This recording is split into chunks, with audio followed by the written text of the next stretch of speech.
Thank you for being here. If this is your first time here with me, I am Desiree B. Stevens. This is Let's Have the Conversation, and I pathologize the systems of whiteness. Ding. One little smile thing right there. Mm. Oh, that's good. That's good. I did not have coffee, and my friend Kia dropped off coffee, and I'm so thankful. Good morning, Jessica. Okay, so again, if this is your first time here or you are back, I thank you either way. Good morning, Laura. And today, what we're going to do is talk about food as a point of control, right? The truth about SNAP, racism, and community survival. Yeah, yeah, I see that Melissa is sharing her precipitation. And here's what I know. It's going to be a switch over, right? Like all of those warm October 70-degree days are gone. It is absolutely going to be cold now. So we definitely have to prepare for that. So if you are here for the first time or you are coming back, what I do on Mondays is it's an open live. The replay is open. It is not paywalled. Wednesday and Fridays replays are paywalled for paid subscribers. And right now, up until the 31st of October, you can get 31% off for the year. I suggest you do that. It's very well worth it. So what we do is we have 3 talking points, 3 reframes, and 3 reflection prompts.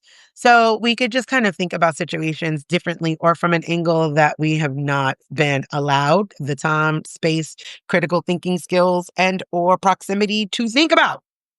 These are the things that we do here. So good morning. Let's get into it. When food becomes control, the truth about SNAP, racism, and community survival. Over the weekend, things are so timely. I'm loving this. Over the weekend, I was like, you know what? I opened up a nonprofit for exactly this reason. Well, the intent of the nonprofit was to offer mutual aid, right? I've been doing mutual aid for years. Hey, it's a barn raising. People will cash out, people will Venmo me, myself, and I will disseminate it. Or, I just share somebody else's yada, yada, yada. And I firmly believe that mutual aid is the answer, right? When my eldest child was young, even with our own food, right? Like I used to call it from our table to yours, we would make additional food and then put it in boxes and just go out and hand it out. Direct giving is always going to be immediate. Then I started thinking, and I was like, I want to expand the Healing Homestead because the Healing Homestead has been my house, my backyard, my space. And I would like to appeal to larger people. So I'm like, okay, I want to raise money for that. But what the joy about that is it kind of put mutual aid in a different shift. When you're asking people for regular, continuous donations and asking people for larger donations, then they also get a tax write-off, right? So it felt reciprocal to me. It was a way to break the idea of charity or helping the poor and just recognizing it as redistributing care, right? If you happen to have more money, then you are able to do more things, give more, et cetera, et cetera. And that just redistributes food, power, resources, whatever that redistribution looks like. So over this weekend, I was like, you know what? People are going to not have SNAP benefits, and that's crazy. So I wrote about it and I'm talking about it because the idea we've got to get away from the idea of the poor are disposable. I also want us to get into who the hell do you think the poor are? Like, I am the poor. Like, there is a misconception, right? America is a business. It is consistently um selling us something. It's right. Like it has to because it's a business. So it's always selling. So it will give us an enemy. It will give us this idea. It will tell us the illegal aliens. It will tell you the welfare queens. It will tell you you know, it's just going to blame somebody, right? Instead of recognizing that this is not moral failures, this is systemic intent, right? Like in order for capitalism to work, there has to be a disposable level of people, right? Because this very specific economy, the United States of America economy, is a slave economy. Like, you guys just want to, because you want to brush away enslavement, and we're not going to talk about that. We've moved so far away. Then you're not realizing the connection of how that impacts you, right? The thing with white bodied people is too often they feel like systemic racism enslavement, etc., had nothing to do with them because they didn't partake, their family were poor, all of these things. And what you're not understanding is a few things is that whiteness is a system that is non-consensual.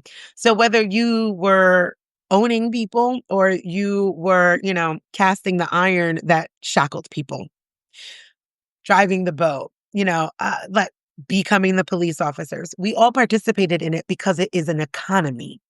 The same way I am sitting on an iPhone with a MacBook, I am participating in global enslavement of people. There are children in the Congo in mines for the past few generations that are making this moment possible.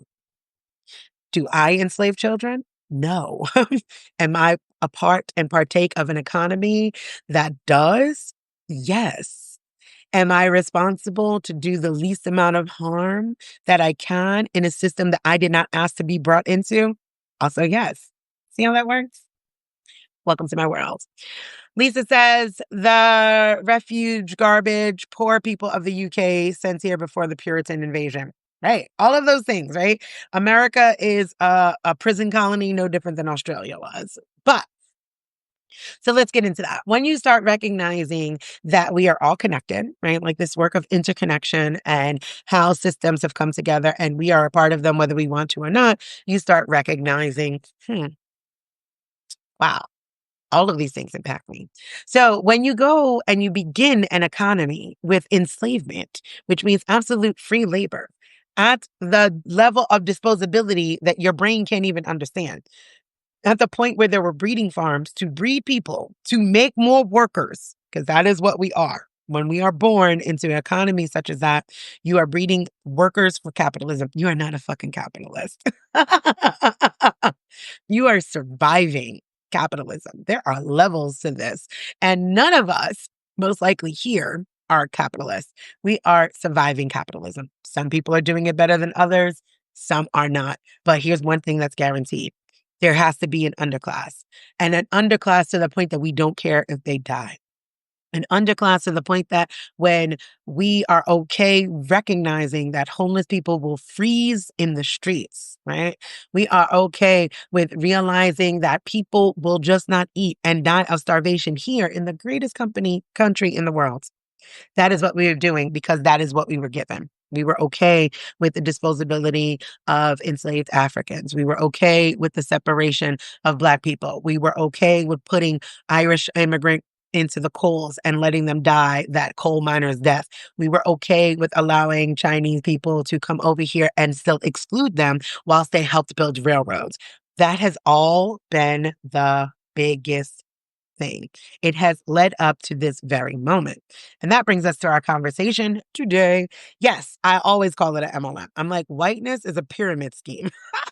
It's like nobody's ever going to get into the top. You guys understand that for like Lululemon, you know, Avon, all of those things, you're never going to be the owner. Ever, ever, ever. So that is where we are. So when you have that historical reckoning, like, oh my God, it is not to leave you, I don't want to lead you into collapse. I want you to be led into awareness, right? This is not new, right? So the panic that's happening, like, oh my God, what are we going to do? What happened? How did we get here? Well, we've been telling you, this is how we get here. So now that we are here, I assure you, it is time to listen to the people that have survived this for generations with awareness, with knowing that it was going to get here, with saying that it was going to get here. So now we're going to get into it. So grab your cups, your water, your coffee, your hot drink. Take a deep breath, release, sink into your body, and get ready. I'm going to have more coffee. I love it. Good morning, Heather. All right. So I want you to recognize that this conversation, this is not about panic. We're not panicking, right? It is simply about preparation and not in the overt ways of preppers and doomsday people, just in ways of preparation as a community, right? How could we hold each other during this moment, during these times that are coming? Because it's not going to get easier. Understand that it is my belief and many others, that SNAP will not be returning.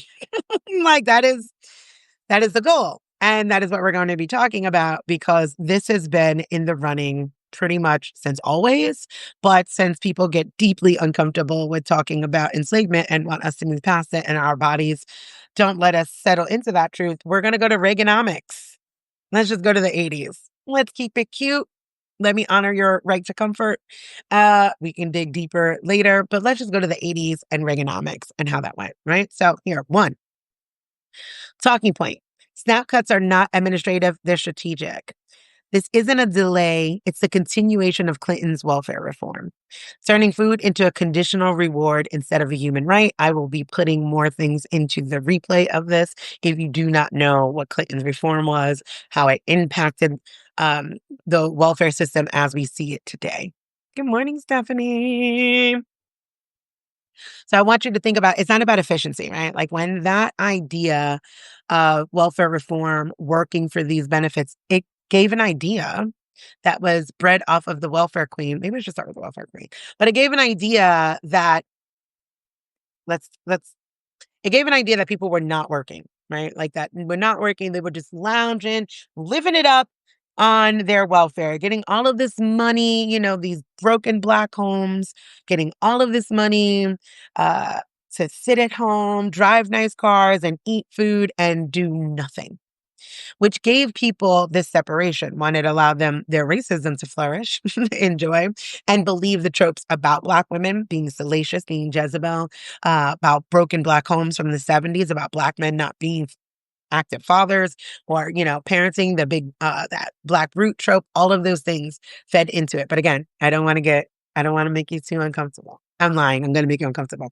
All of those tropes about Black people, like allowed welfare reform and Reaganomics and that trickle down economy to impact people, right? Then you get the war on drugs, where they are literally running drugs into the neighborhood, putting it into the hands of Black people to absolutely make money in the 90s. And you just have a recipe for disenfranchisement that is absolutely held in a lovely container of anti-Blackness and racism. It always comes down to racism because racism will stop your liberation every single time. So when that welfare reform came up in the 90s, the idea was like, you need to go to work. You need to work for your money. Again, as if teachers, veterans, foster parents who have the means, but their child that they are fostering has their own budget. So police officers, master sergeants in the military, at least in the Air Force, families working poor. This was not the 50s, right? That also, racism stopped that.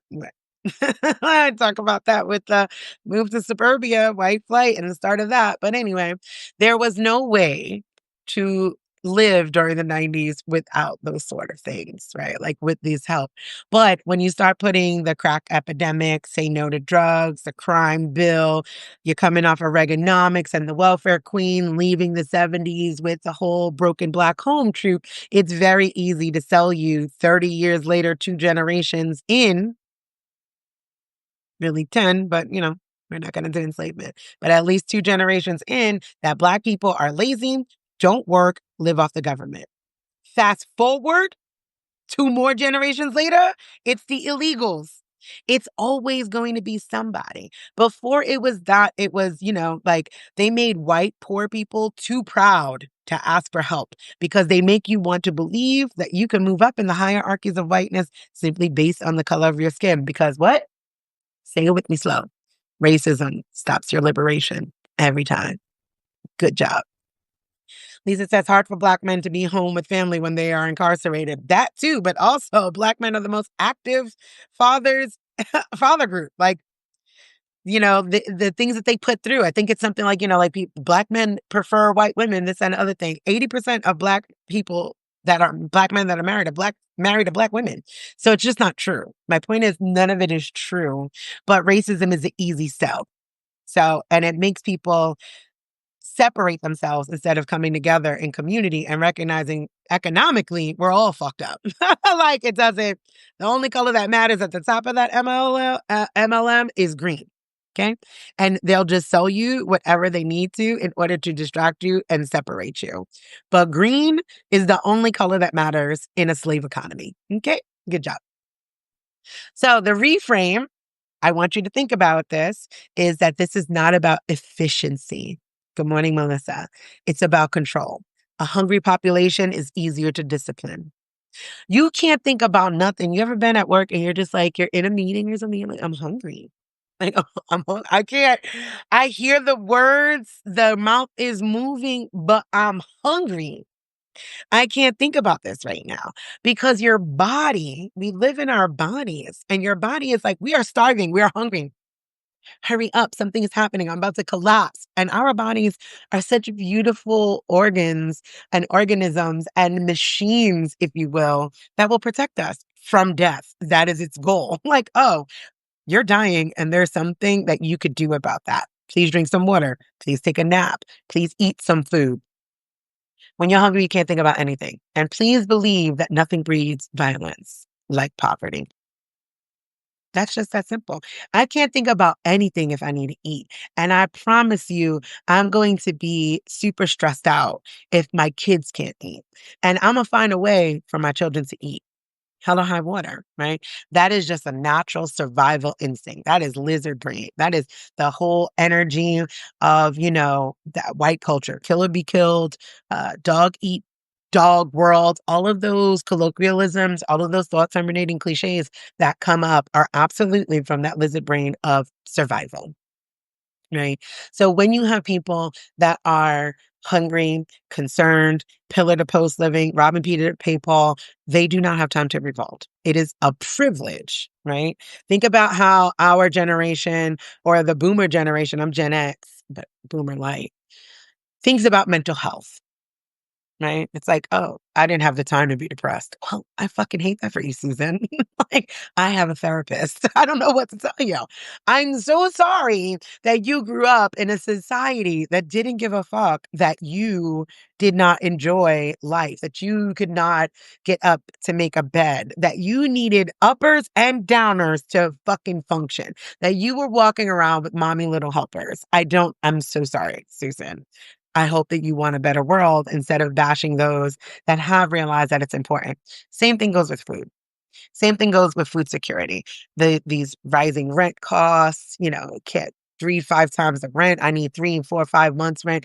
All of these things. I cannot afford the apartment that I afforded when I was 19. Today, I'm 46, college educated and successful. I could not go back to my apartment that I was in at 19. A 1 bedroom, 600 square foot, walk up in the Bronx with no elevator while I was doing hair, getting food stamps, and in college. I couldn't afford that apartment today. That's an insane amount of inflation. So thinking about it from that point is like they want to sell you this idea of efficiency, right? Like you see all the gun ho, yeah, cut out the money, don't give it to the illegals. Friend, you need a whole social security number in order to get government benefits in this country. The way they play with your intelligence is crazy. Like you need a social security number to get benefits. You cannot be talking about the undocumented folks are out here stealing American benefits, stealing your jobs, and also lazy. Systems of whiteness will always cause you cognitive dissonance. None of it, the math is not mathing. So again, this is not about efficiency, it's about control. A hungry population is easier to discipline. So I want you to think about this, right? Like what happens is when the government controls your food, it controls your time, your energy, your nervous system, and your ability to rest, organize, or resist. What's coming down the pipeline? What's next? Should be your question. But you can't think about what's next when you can't think about what's happening right now, when you're hungry right now, when in 5 more days, you don't know if you're going to get help right now. And even if it's not you, you actually are a human in touch with your humanity. You care about other people. I was having dinner last night, and I love the fact that the nonprofit sent out six grocery boxes, because six families are eating the way I'm eating. Mia says you don't exist to the system without that social security number. Correct. You know why? It's an account number that they're trading. Like, stop playing. Your birth certificate is a bond. Your social security number is a fucking account number that they are trading on the stock market. Welcome back to the slave economy. The first thing on Wall Street were enslaved Africans. The first property to be insured and people to make money off of was enslaved Africans. Oh, you got 30 people coming over from Africa? We love that. Let's insure the lot of them. 15 of them died. Doesn't matter. You still got paid. Nothing has changed, friends. Nothing has changed. But they done slapped some equality, gave you some integration, and you're like, oh my God, look at the progress. Nothing systemically has changed. They allow you, the illusion of choice is amazing because they allow you to believe you can get married, you could live wherever you want. Look at all of these things changing. Not a damn thing has changed. So, yeah, you do not exist because your social security number tells them everything, right? Your social security number is broken down in demographics. Where were you born? What is your race? Right? All of these things come into that social security number and it tells them, okay, based on these demographics, this is simple business metrics. Based on these demographics, how much labor can I get out of this person? Oh, they were born poor because poverty is generational like wealth. Oh, so they were born poor. They live in this area. They were born there. They're this race. Okay, so we could probably get about 50 good years out of them. Okay, so this is here. There goes that bond. We're trading you. And this is, oh shit, you became disabled. Now you're a liability to the business. That is why they don't like to pay disabled veterans. That is why they don't give a shit after people can no longer serve them. You are a liability to the business. So being on benefits, government aid, subsidies, you are a liability because this economy was based on free labor. So anything that they have to pay above that is an L for them. That is a loss. If I start a business, I could be insanely wealthy, right? If I had a cleaning company for 20 years, imagine if I could get a fleet of 20 people cleaning people's houses and not pay them. Amass wealth quickly. And then imagine all of a sudden laws change and I got to pay them. Do you think I'm going to pay them $20, $30? No, I wasn't paying them shit last week. I don't want to pay anything because that's taking from me now, right? So fine, I'll pay them $2. Welcome to your field hands. We'll pay them and make them feel better because they have white skin and you're getting something. Meanwhile, the owner of the plantation is making $20. See how the economy hasn't changed? It's a plantation economy, fellas. Guys, folks, friends, thems, days. Welcome to the plantation economy. You are on a plantation. The entire United States of America is a plantation and it runs as a business. And we are liabilities to the business when we revolt, resist, or depend on needing assistance. They don't give a shit that you are not making it. Do something else about it. They don't care. That's not their thing. This is the completion of that reform. Trickle down economics, welfare reform, eradication. That's what's coming down the pipeline. So how are you preparing for that? Anyhow, take a breath because that was intense, right? Good morning, Jan. Hi, Martinique. Take another sip of coffee. I didn't want to come and yell at you guys today. I want you to take care of yourself. Jennifer said the entire US is a plantation. That hit hard. Because it is. But it is convinced white people use free. And you are just living out your ancestors' serfdom. Most white-bodied Americans here did not come from the aristocratic anything. You came from serfs. You came from criminals. Like, and you came from violent, puritanical murderers. Right? Now, there is truth in the fact that those people were escaping religious persecution. And it's because their persecution was necessary, because their violence was so horrific. And they brought it here. So most white bodied people are descendants of violent, murderous, puritanical people, right? That's your WASP culture who thinks that, they're that middle class America. Serfs, and people fleeing immigrant situations, violence, war torn countries, and famine that's forced from colonization. That's the crazy part, friends. I don't understand. This is why I ask, who were you before you were white? Touch that. Because then you would recognize that you're just living out your indentured servitude of your ancestors, and they're mad. They're mad that you have not figured it out. This is no different. Indentured servitude was the same, the whole Irish were slaves myth. Indentured servitude said, you have to work for me for a certain amount of years and we'll pay you something, right? You're working off your debt and then you could be free. Please tell me how that fucking is different than work until you retire and you're going to pay off your debt, because they have everything costs. My house costs, I have house taxes, I have school taxes, I have property taxes, I pay taxes at the fucking grocery store, I pay taxes on clothes. It's a plantation. It's a plantation. And that plantation economy has not changed, friends. I need us to really sit with that truth because white bodied people are living the lives of their ancestors that they forgot. And you guys are living out serfdom. You guys are living out indentured servitude and cheering it on as long as those fucking illegals and those Negroes don't get nothing. You're not getting anything. What are you getting out of this? Where the fuck is your win? Coal mining, large scale farming, all of it, serfdom, basically. Absolutely, right? So that is when we're talking about this, when most white people come to this arena, they are coming with this anti-racism journey, and your guys are coming with this saviorism, and I am here. I'm going to do good. I'm going to learn and I'm going to dismantle racism. I am an anti-racist. I'm an ally. And I love that. But until you realize how you're impacted by this shithole country and its system, you can never be in solidarity.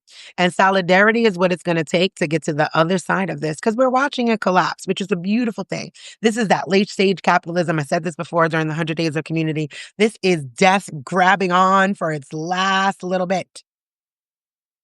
Like, we got to hold on. But we could see the culture is shifting. We could see socially the culture is shifting. We could see it in things like Bad Bunny doing the NFL. We see it in things with our children being free, with their expressions being non-binary and like living together communally. We see it with people's love style becoming more expansive. Socially, we are seeing the change and systemically it is fucking holding on with its grips of death. And that's okay.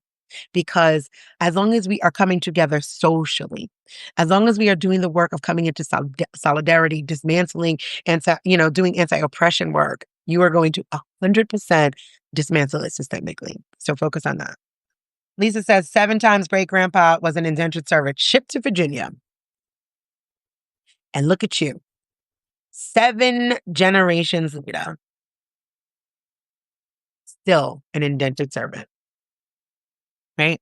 So when white-bodied people come to this work and I ask you, who were you before you were white? And I tell you, there are no good white people. This is what I'm talking about. A system that is built in extraction and exploitation and uses your white body to do it and represent it will never allow you to be good. Let it go. Dismantle it. Release that construct. It's new. It started in the 1600s. It's not even real. That's how white body people, I'm like, your little small actors, like on those census thing, put other, put other, and start writing your ethnic identity. You are what your mother is. Just go with that and keep it moving. There goes a simple little act. But this is the solidarity that is needed, is recognizing that, and people cheered, right? Serfs definitely cheered for the lower class. If you are doing bad, you want someone underneath you, right? Because then it makes you feel better. I keep telling you, right? Like if my foot is on somebody else's neck for me to step up, that doesn't make you taller. But it does give you that ease because every single white body person, when they see these horrific things that happen to us as Black people, get to take a breath and say, at least I'm not Black. And that right there stops your work because they're coming for you. They're coming for you. They're coming for you. They're coming for you. They're coming for you. It will just hit us first and hardest, but we will survive because we're still here. See that? So now here's the reflection prompt. Where did you first learn that needing help was shameful and who benefited from you believing that? I want you to ask yourself that because that shame is built into colonial Christianity. That shame is handed to white people at birth. That shame is handed in those 15 pillars of supremacy culture, those individualistic versions of self, that idea of what happens in the house stays in the house. We'll be fine. We'll figure it out. Y'all couldn't even tell your own family members what you're going through. So the lack of community starts right there in that cis, hetero, Christian, white, patriarchal home. Tiffany says, yeah, we were raised not to ask for help. But I'm going to tell you what, you're about to find out how many white people take help. I bet you it's going to be white people that have all the lists of where pantries are, food banks. You know why they know? They're using them. There you go. Like, they're using them. They know. You guys are about to find out how much help white America actually needs and receives from the government and community programs, but can hide in plain sight because of the trope and the marketing of the American business model. Okay? So sit with that, take another sip, and let my coffee. Tiffany says it was looked at as weak to ask for help, and that is so fucked up. Correct. Because now, when we're talking about generational trauma, you are talking about people, because we're Gen X, you're talking about people, boomers, who were raised by people fleeing war torn countries through colonization. At the same time, globally, so many countries were being destabilized for the expansion of the American business model. These are people, of course, they're not going to ask for help. They fucking left their country with a knapsack. Like, and they made it. And they don't understand why are you so weak that you can't. Right? This is their own trauma. This is the offering of humanity to those people. They saved foil. They fucking I used to undo foil and reuse it. Because this is their survival. You're talking about people that put their children on boats hoping to see them on the other side. You are talking about people. Do you know what boxcart kids are? You'd put your kid on a fucking boxcart train and just send them off. Hope they make it. You're talking about people that were putting their children in chimneys as chimney sweeps. Oh, you thought that that was just a cute little Mary Poppins story. Those were real jobs for children. Of course. So when their life has been so rough, hard, struggling from serfdom, and that keeps on going and going, and it gets worse and worse. And then this idea of progress or better comes along. And so they're looking at your life and they're like, but you have it so easy. Look at all the things that you have such ease with. Why are you struggling when I did it with so little? Lisa says, in my early 20s, I applied for assistance, and the woman asked me if my parents knew I was there asking for help. Oh, yeah, they will continue, right? This is how whiteness polices whiteness, right? We always talk about, we know, you guys are top tier allies. So you know how whiteness polices blackness. How does whiteness police whiteness? Does your husband know? Do your parents know? Why can't your family help you? Did your husband lose his job? All up in your business. Okay, nosy Rosie. Mind your business and do your fucking job. Okay. Jessica says, my parents are Haitian and left after Papa Doc and came here with $30. They raised us to do anything to save face in public while we were starving at home. Right? It crosses all lines, ethnicities, cultures, religions, right? Because that top tier, colonial whiteness as a system gives you that chain. Figure it out. Do you know how many years of therapy I missed? Because, I grew up with Irish Catholic women and there's no fucking crying in baseball. You don't fucking do that. You don't go and tell people your problems. Now I tell the whole world everything. Because I realized that these people, they kept it to the vest. That's why they were called the silent generation. Most of us, our grandparents or some of our parents come from the silent, because you shut up. You suck it up, buttercup, and you do that. And we have to offer them the grace and humanity, recognize the things that were going on systemically, and see how the fuck they survive that. And know that we are a lineage of that. And how can we do this healthier? How can we shift that around? I will actually, let me write a note. Add the generational article. A couple years back, I wrote an article about all of the various generations and the systemic happenings going on around them in order to offer us grace. The generational article. To this replay. Okay. You guys are awesome. Okay.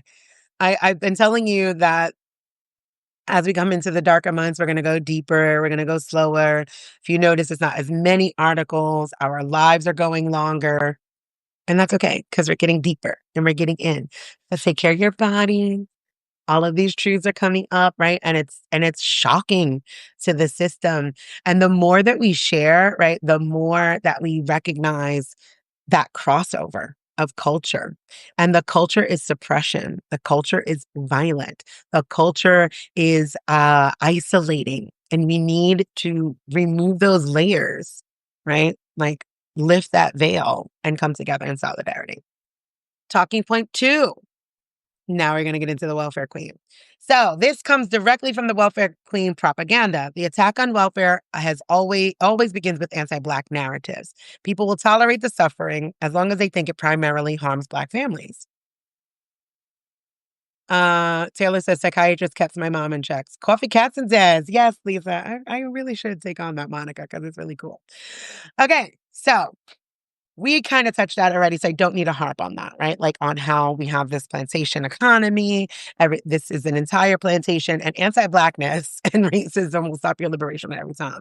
People are okay when you have those tropes of that lazy, fat, Black woman with a bunch of kids hanging around her. Have y'all ever seen the picture of the welfare queen? It is so fucking ridiculous. Please do not respond with, "Oh my God, how could that be?" Stop fucking pretending to be shocked. All right. We're gonna stop that shit. Stop being shocked. Stop the shock and fucking awe. We no longer need that. We need actions. No more shock and awe. But the trope is absolutely ugly and horrible. Look at this shit. Look at this shit.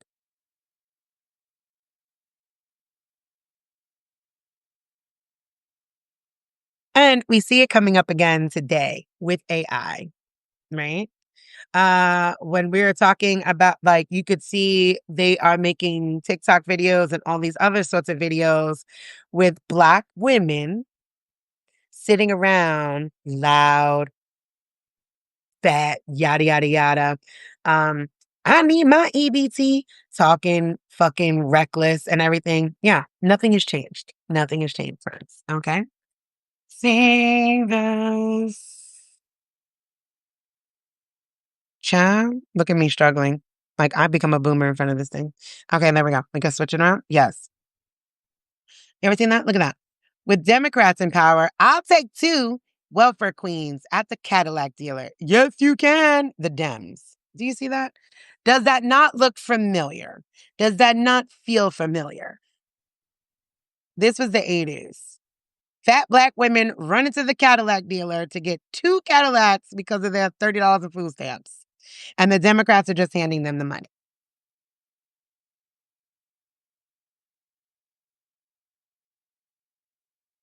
Friends, anti-blackness and racism will stop your liberation every time, and I can't say that shit enough.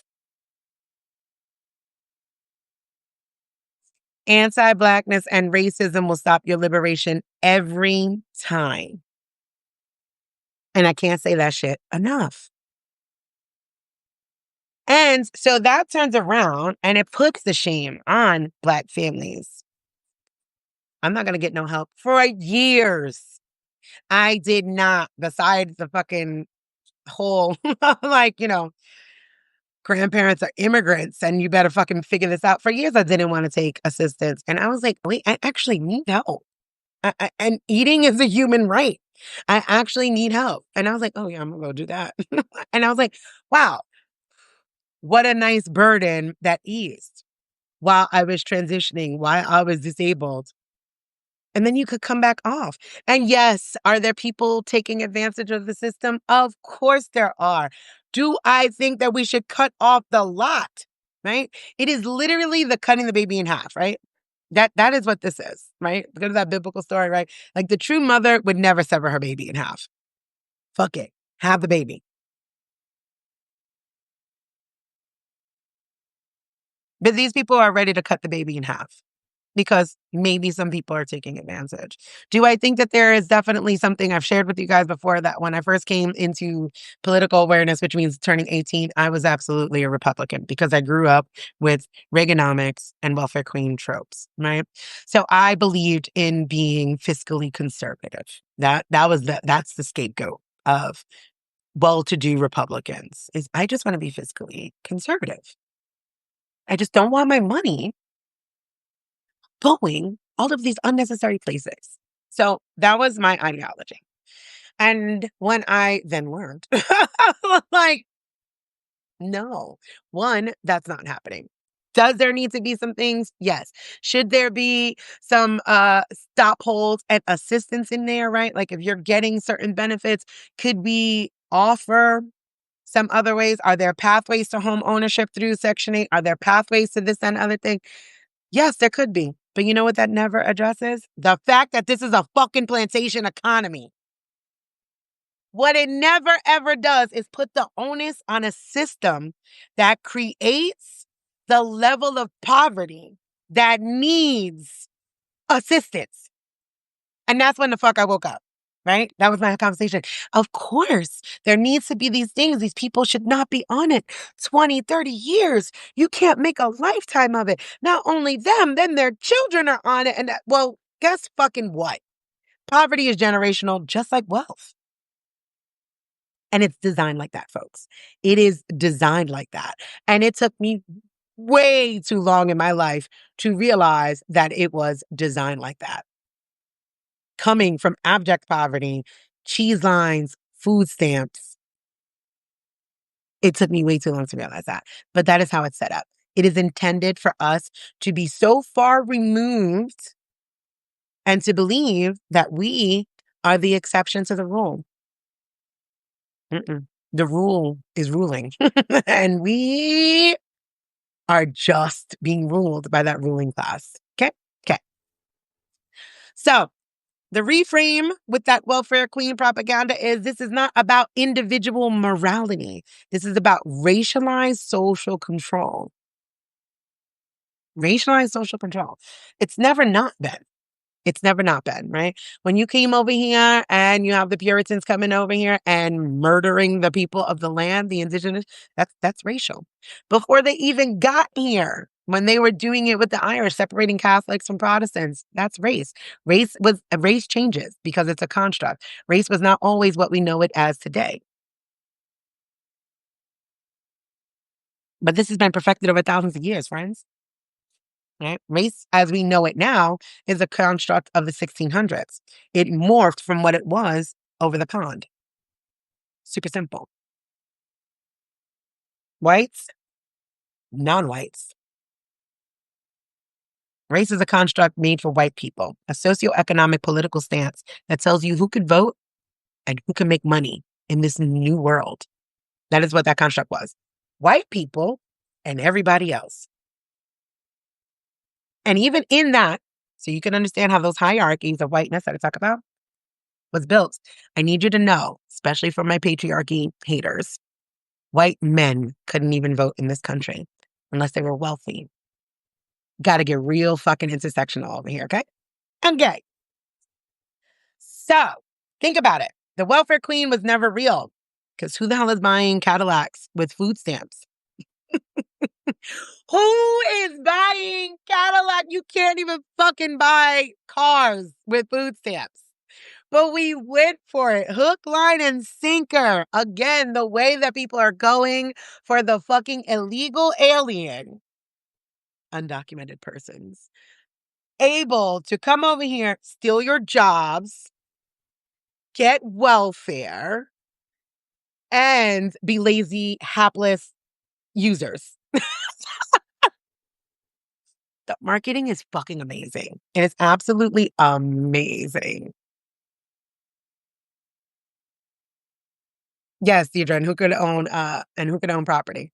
You can't even buy toilet paper with food stamps. You can't buy shit with food stamps but food. It's why it's called food stamps. But we went for it. I went for it too. I went for it too. Here's the crazy part. I went for it too when I was able to be of voting age with a non-Black mother on food stamps. Marketing is amazing. Isolation is intentional. The disconnect that supremacy culture offers and provides us forces those spaces. It forces the dissonance. It forces that disconnect for lack of solidarity and to not have community and to understand. But yes, you can't buy toilet paper, but apparently in the 80s, food stamps, you could buy Cadillacs. Two. Let's see. What was the price of a fucking Cadillac? I hate that because, the Cadillacs comes out of the 70s too, right? Like that whole big pimping, black exploitation, extravagant cars and that sort. How much were Cadillac? Got me a Cadillac in the 80s.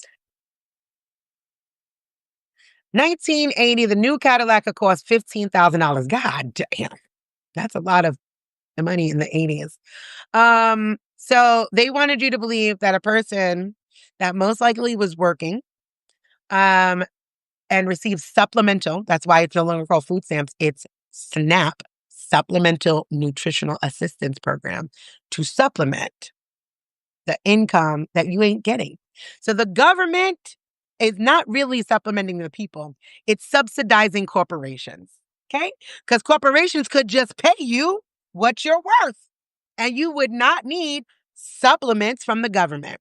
So actually, the government is not helping the people. It's subsidizing corporations, underpaying you, and stealing your wages. That's my reframe. Okay? There you go. So, the welfare queen was never real. Yes, you like that, Tiff? I just came up with that. I swear to God, that wasn't even my reframe. I just was like, oh, yeah, no, that's actually what's happening. That is literally what's happening. And I'm like, oh my God, I don't know why I didn't write that down as my reframe. But that's the reframe that we're going with. The government is actually not helping the people. They are subsidizing corporations that are underpaying you and stealing your wages. Reframe that. So again, this is not about individual morality. It's about racialized social control. The welfare queen was never real, but the policy violence born from that lie is. The government convinced the public that feeding children was somehow rewarding Black irresponsibility. The hapless fathers that are just out there making babies, even though that epigenetic trauma of Black men just out there fucking and breeding comes from the breeding farms of the plantations that they created. Again, we never get to dig deep enough into the traumas, into the makings of what happens to people that have not only been enslaved, but to the people that have enslaved others. We need to be talking more about those epigenetic traumas and how those manifestations come about, right? Like, what are the manifestations of this trauma? These are not necessarily behaviors. These are manifestations of something.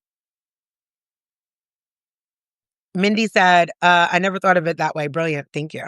I know, right? Sometimes I'll be like, "Oh, shit, this is why you guys pay me. Run that up, subscribe." See that? That line alone is worth the yearly subscription. Exactly, it's wealth transfer up as usual. Yes, Tidra, exactly that. Tiffany says, "One of my husband's colleagues, who is a professor at our local university, is on WIC. They have 3 little girls because he makes so little money. It's disgusting." Yeah, I realized that, I put that in my article, the Let Them Eat the Credit. And, I was, my first husband, because 'cause I'm running through them, baby. I'm looking for number 3. My first husband joined the Air Force because we were poor. He was in the College of Aeronautics. I was at Mercy College. My first love was psychology, if you could not tell. So I was in college, he was in college, but we had a fucking 3-year-old and we were teen parents. And it was like, no, we're not doing this. We could not afford it. I was like, you like the College of Aeronautics? Love that for you. Join the Air Force. He did. When I got there, and I was like, okay, so it's all socialism, right? And I was like, huh, this is high class welfare. I was like, please tell me how this is any different than the homies down the block on Section 8, right? Because if you live in base housing, you're getting free housing. So that's government funded housing. That's Section 8. That's, the New York City housing projects and that type of shit. And I'm from the Bronx. So I'm like, okay, you still could qualify for food stamps because I think at that time the I think 1,514, it might have been 1,514 was his base pay. So you're getting a base pay, you're living on base, and if you don't, they supplement you living off base, right? With your BAH, your basic allowance for housing. And I was like, this feels a lot like high class welfare. And that was it for me. I was like, oh, this is high class welfare. Cool. I loved it. It was great. Like I shopped on base, I got discounts. I enjoyed it. But I was like, oh, this is high class welfare. That is exactly what it is. But it's welfare that comes at the cost of willing to die and or kill other black and brown people globally. Anti-racism, I mean, racism and anti-blackness will stop your liberation every single time. But again, it goes back to that first part of the conversation where when you're hungry, you can't think about that. And nothing breeds violence like poverty. Yeah, you could get a bunch of people to go to war and join the military. Notice where, where they're not recruiting? Guess. No, they're in poor neighborhoods. That's where you get your cops from. That's where you get your military force from. Because nothing has changed, my friends. That's who they sent off on those boats to explore the new world. People that they thought was disposable, and it's always been poor and that color that does not matter. They did not care. Before they ever discovered that black and brown people existed in the world, they were disposing of white bodies left, right, and fucking frequently. Gotta accept that, right? That is where your work is going to move from out of you could save somebody into holy shit, we need to be saving each other. Good morning, Shirley. How are you? All right. So the reflection for this is ask yourself, who do I imagine when I hear the word poor? Don't fucking play with me. We already know, right? I used to do these in workshops. I used to be like, if I say, Maria, quickly, quickly, what did you think of? You're going to have to confront your unconscious bias here, right? We're not playing on this side of the internet. Quickly, if I say Maria, you have a thought. If I say Tyrone, if I say Brad, if I say Chad, you have that thought because our brains are processing centers and they filter things and they sort things out. And they sort things out by the information that has been given. And that information has been given to us by a supremacist culture. And that information becomes our unconscious bias that we operate from our lizard brain. And our lizard brain operates basically when we're in survival mode, and nothing brings you into survival mode like wondering how the fuck you're going to survive. And nothing makes you wonder how the fuck you're going to survive if you can't figure out how you're going to eat. Doesn't make sense now. There we go. So again, take a breath. Do not give me your proper answer. You don't even have to put it in the chat. But I do want you to be honest with yourself if you're going to do this work. When I say poor, who do you see? And that right there is going to be something for you to move through. That is your paradigm shift. Like, oh. And then ask yourself, where did that image of poverty come from? That is how you tackle unconscious bias. That is how you recognize the system feeding it. Take another sip. Okay?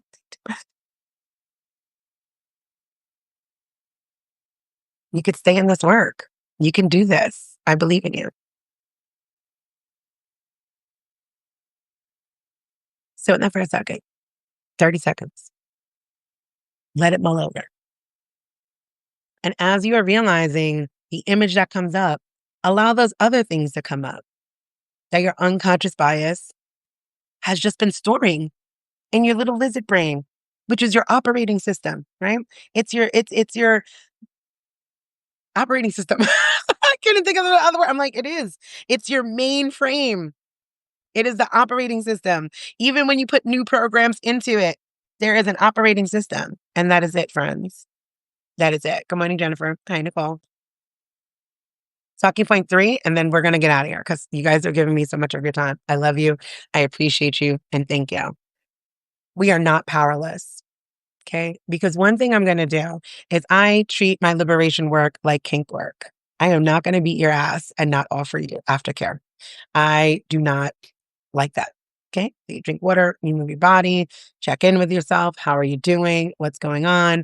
And I need you to remember that we are not powerless. I am not speaking so you could leave this place or space that I'm ever in so you could feel more hopeless. I aim for people to feel more empowered when they leave a space with me. Like, that was truth, but damn, that felt good. Okay. So, 3, we are not powerless. Say it again. Take a deep breath.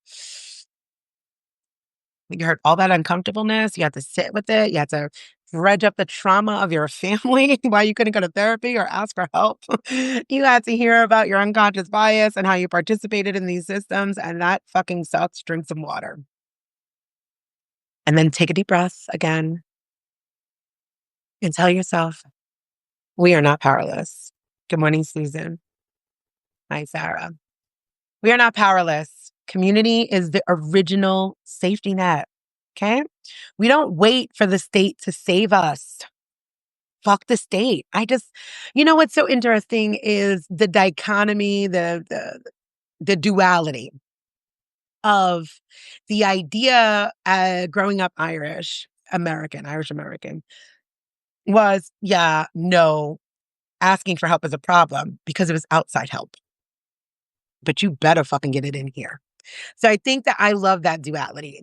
I would never not go to my family, right? I did a fundraiser for me to take my somatic practitioner training class, which is going well, by the way. I'm excited. I think 3 more months to graduation. But anyway, first person I thought to ask was my sister. I was like, hey, I need a couple grand. Like, and that's my baby sister. Yep. Yep. So though we were not supposed to reach outward, we were taught to definitely reach within. Right. And I think that that is true of ethnic, true communal groups, right? Lean on, but there's some things to say. Obviously, there's no monolithic answer, but I just want to put that in there, that there is some nuance for that space. So again, we are not powerless. Community is the original safety net. We don't wait for the state to save us. We remember what our ancestors did. We feed each other in all of the ways, emotionally, physically, spiritually. We feed each other. So the reframe that I offer here is community is not charity, right? Is it? Do you like that, Martinique? I did pre-write that one. Community is the original safety net. I've often shared with you guys that I grew up in the Bronx. It's one of the most culturally rich and diverse places and spaces in all of the ways, ethnically, religiously, socioeconomically, and we were very much a we all we got kind of people. And growing up in tenements, which are apartment buildings, um, you're gonna have a few people that you know. Like, you're not gonna know everybody in the building because who the fuck is trying to know everybody in the building? But if you out of 20 apartments, you're gonna know 5 people. And between you 5 people, you will always have what you need. Oh shit, Deidre. My Aunt Deidre was my favorite person. We also grew up in the Bronx. Well, she grew up in Manhattan. But anyway, migrated to the Bronx. Um, You always have. I always said, as I moved up socioeconomically, if I don't have sugar, if I run out of sugar right now, I did not have coffee. I don't know why the fuck I didn't have coffee, but alas, I did not have coffee.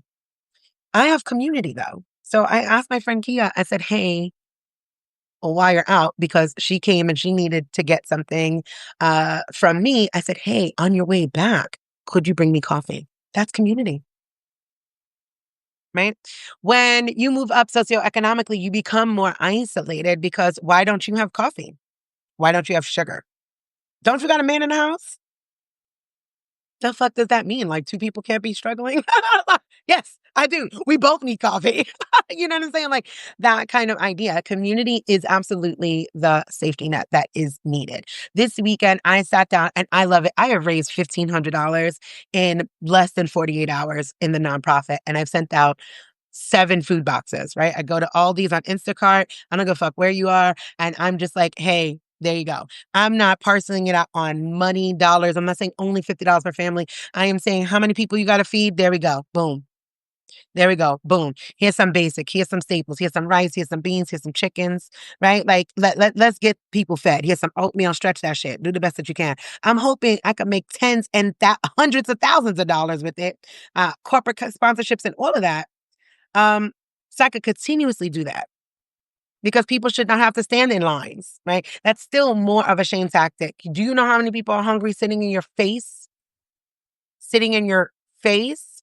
Also, why are pantries open during the day? That lets you know that even the system idea that is designed to help does not think that poor people work. Like I can't make it to the pantry because I have to work. The working poor exist. Why are there no fucking after hour pantries? Definitely talking to the churches on that one. Why are you not open in the evenings when people can get off of work and grab food? Because the working fucking poor exist. Anyway, take a breath.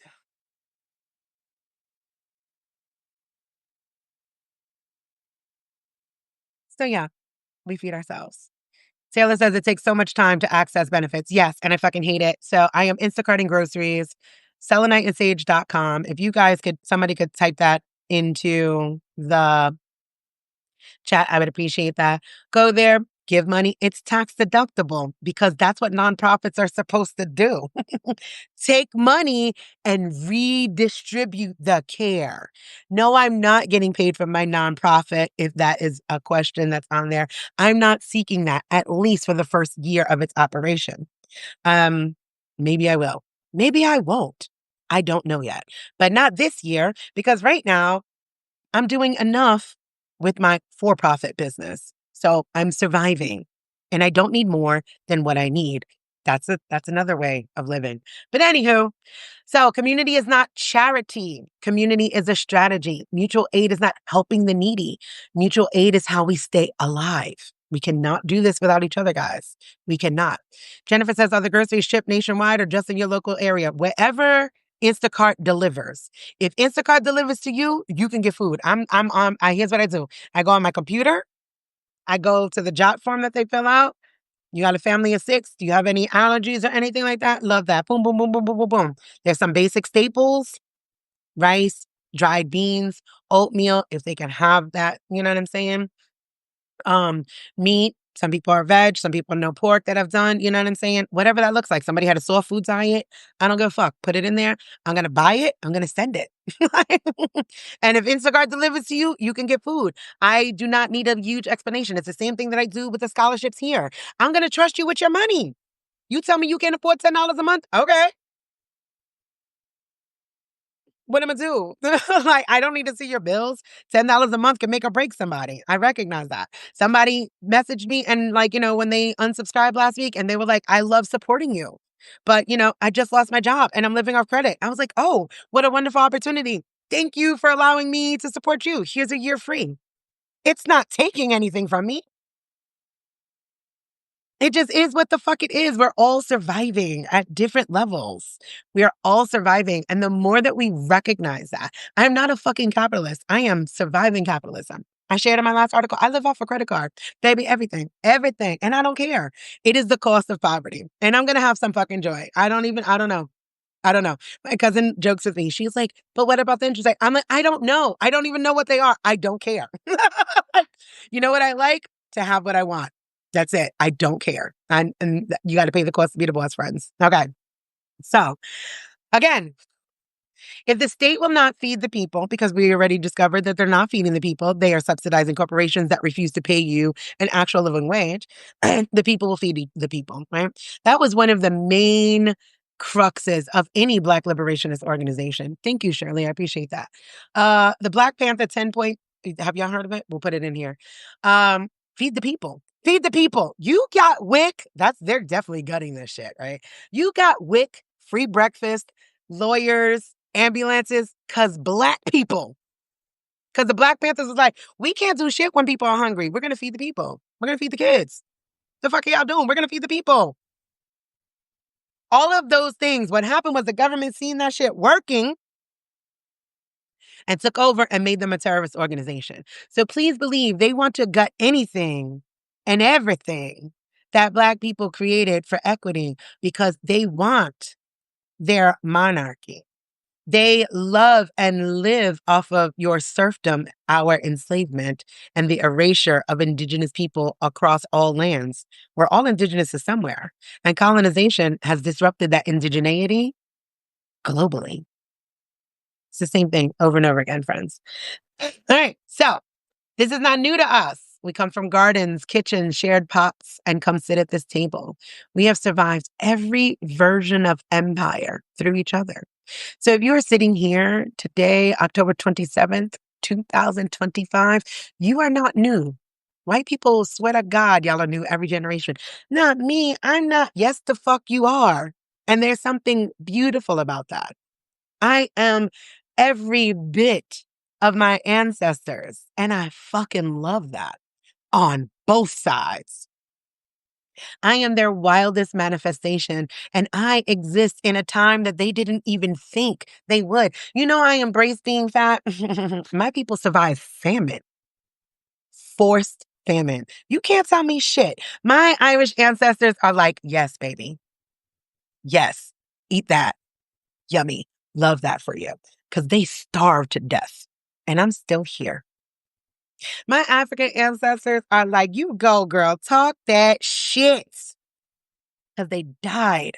They were murdered for speaking. And look at me, all free and shit, talking. As the first generation of free Black people in the United States of America. Yes, I'm 46 years old, and I am of the first generation of born free Black people. I am of the first generation of Black people born in this country with full United States citizens' rights. Sit with that. So, yes, and I am still here, and so are you. So, you just need to touch that, right? So, that's what we're going to do. We're going to remember that we are still here. We are still here. We are still in this together. We are doing the work to dismantle the barriers in between us, right? Anti-racism work, pro-humanity work, anti-oppression work. It's not about you saving anybody. You can't save yourselves. No, white people, you ain't saving shit. What you are doing, what we are all doing collectively, is dismantling the barriers between us. The barriers that were created by a system that demands isolation and separation. And we are dismantling those barriers so we can get into solidarity and say, fuck the system. Okay? Lisa says Irish ancestors saying yes, rubbing from the hearts. Oh, thank you for the hearts because they're happening at the same time. From the English, are we last? We got you. We'll keep you fat as partridge. Yes, I love that. Correct. And I'm going to enjoy being fat when I come from people that were starved, when I come from people that were shackled and enslaved and never meant to be here. I love that for me. I love that for them. I love to be a representative of both of them. It's beautiful here. So again, 3 points. Let's wrap it up. You guys are over time with me. And God, I fucking love how you sit with me. I think you guys are amazing. All right. So 3 talking points. 1, snap cuts are not administrative. They are strategic. Let's think about what's coming down the pipeline. You should be preparing, not panicking. What is going on? What do we need to do? What do we think are the next steps? Please release shock and awe. White people, I can't take no more shock and awe. No, we are not at shock and awe. Stop talking if you are at shock and awe. Don't say that. hold that, share that with other white people who are in shock and awe. We are moving to the next phases, okay? We are in preparation mode. We are in awareness and reckoning, right? You are aware that there are systemic issues. We are reckoning that what's happening with these systemic issues, and we are seeking the next space. Okay? I can't do the shock and awe with you, fam. Can't do it. Can't. I'm fucking tired. Can't do it. Lisa says, thank you so much, Desiree, for the empowerment and encouragement. Oh, thank you. No problem. Two, this comes directly from the welfare queen propaganda. Don't you never, ever forget that racism and anti-Blackness will stop your liberation every single time. Every single time, every single time, every single time. It keeps you distracted enough to not notice the noose around your neck because your foot is on mine. Got to stop that, okay? Take that off, get up off me. That's how we're going to work together. 3, and super important, remember, we are not powerless. Community is the original safety net. That is vehemently important. We are not powerless, right? Stop looking for them to do things. They've never done things. They've never done things to benefit the people. They've never done things to benefit the people. And white body people or anybody else who believes that, but specifically white body people, if you believe that they have, you have bought the bullshit lie, hook, line, and sinker, and I need you to sit with that grief. That's going to be your work this week, to sit with the grief of they've never helped people. Ever did they help people. And also, if you believe that they help people, it is helping people in the way like if I punch you in your face and then I turn around and get you an ice pack and be like, here you go. Your lip's bleeding. And then I want you to be thankful. If you didn't punch me in my face, my lip wouldn't be busted and I wouldn't need this fucking ice pack. So I'm not thankful for the ice pack. And you're lucky I'm not punching you back in your face. See that? I like to make it plain. There we go. So, hands together. Move your body because that was intense, right? Like get that out, all that tension, all that, oh my gosh, get that out of there. Get that out of there. Drink some water, deep breaths, move your body, right? It's integrative work. It's somatic work. It's necessary, right? And here, we're going to close off. We do not do this work alone. We return to community the way we return to breathing. We make sure nobody goes hungry. Not on our watch, not in our neighborhoods, not now, and not ever. That is how we're going to keep that together, right? So I'm going to give you some invitations to do things. You could start a neighborhood text chain, right? Hey, what's going on? See who needs what in the space. In your immediate area, you will feel so much more empowered. And again, inner world, outer world. Who can you feed on your block?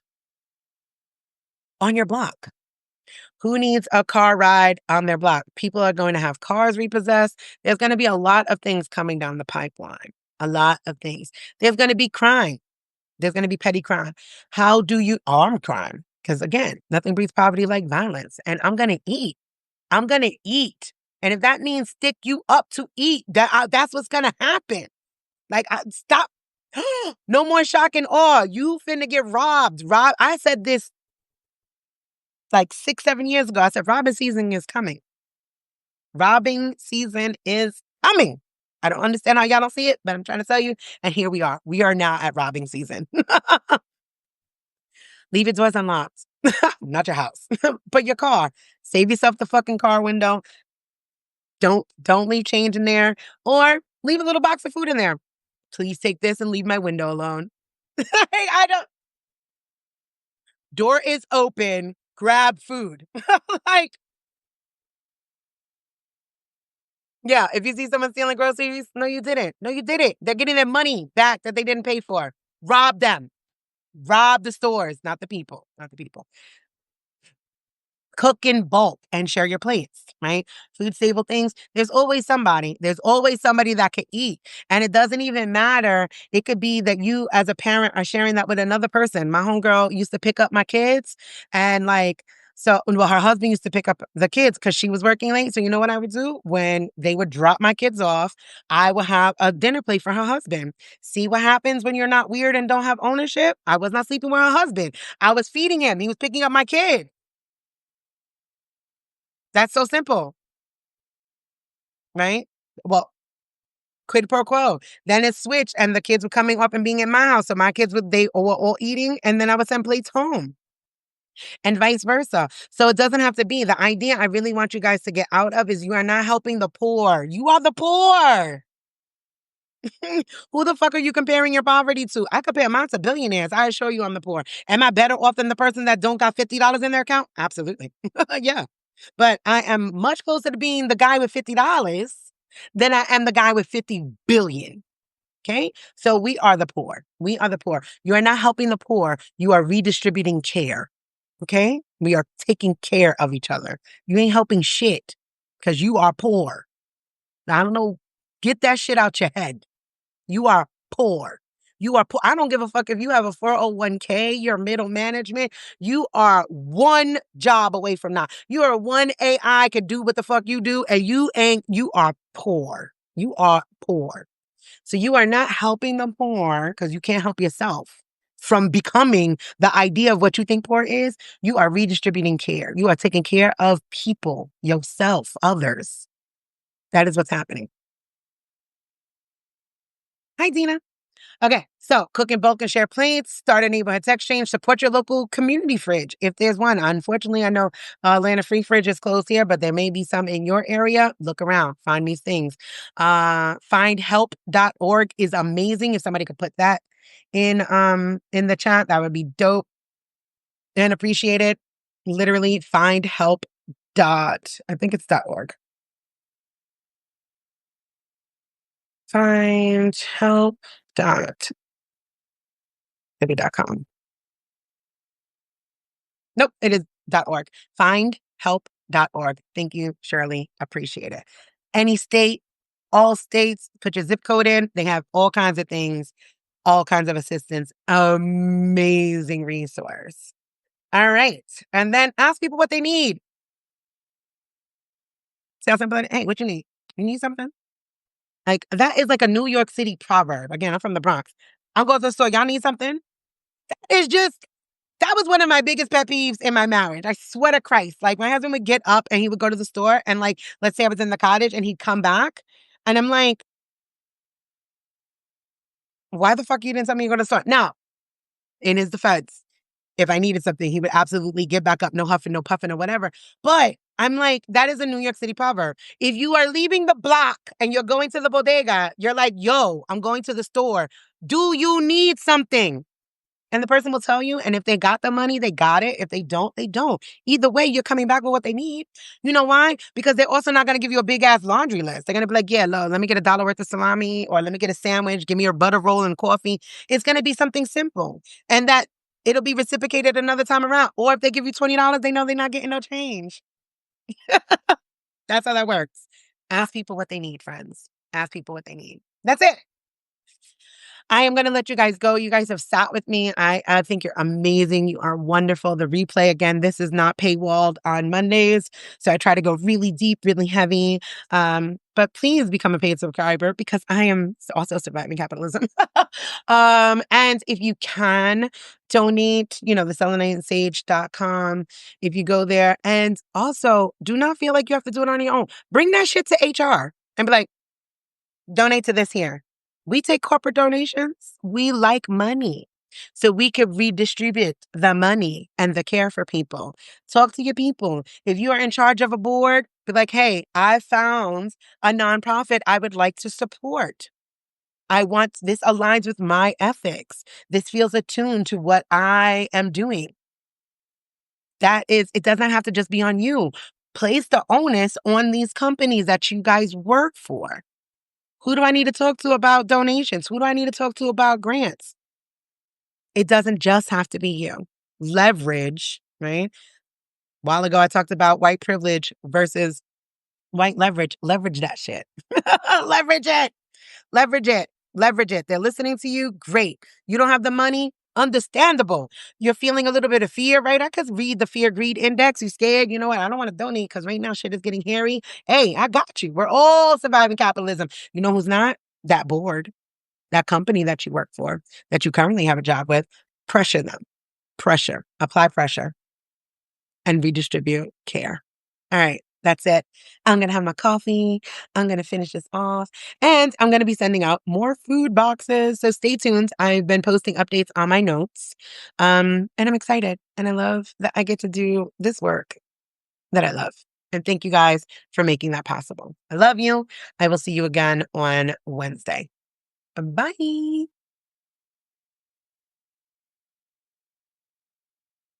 Did it end?